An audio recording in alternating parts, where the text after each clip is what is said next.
Lunar চুক্তি, the lunar pact.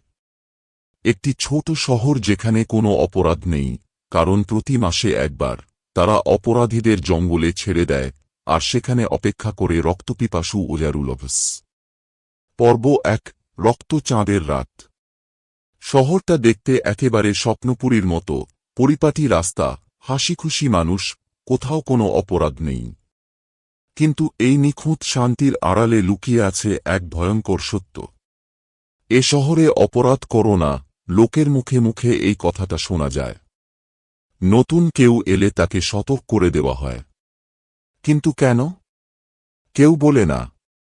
শুধু চোখের ভাষায় ভয় ভাসে। রাহুল এক নতুন বাসিন্দা। সে বুঝতে পারে শহরটা আসলে খুব অদ্ভুত। দোকানদার, পুলিশ, সবাই যেন খুব সাবধানে চলে। একদিন সে শুনতে পায়, কাল পূর্ণিমা, আজ রাতে বিচার হবে। রাত বাড়তেই সে দেখে শহরের কেন্দ্রে এক কাঠের মঞ্চ বানানো হয়েছে। চারদিকে মশাল জ্বলছে। লোকজন জড়ো হচ্ছে। মঞ্চের উপর দুইজন লোক হাঁটু গেড়ে বসে কাঁপছে।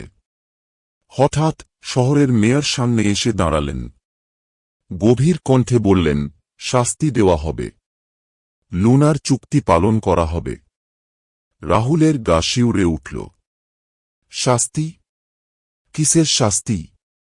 শহরের ৪-৫ জন শক্তিশালী মানুষ মঞ্চের দুই অপরাধীকে টেনে নামাল।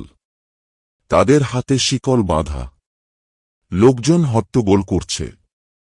ওদের জঙ্গলে নিয়ে যাও, মেয়রের নির্দেশে সবাই উল্লাস করল। জঙ্গলে? রাতের এই সময়? পূর্ণিমার রাতে?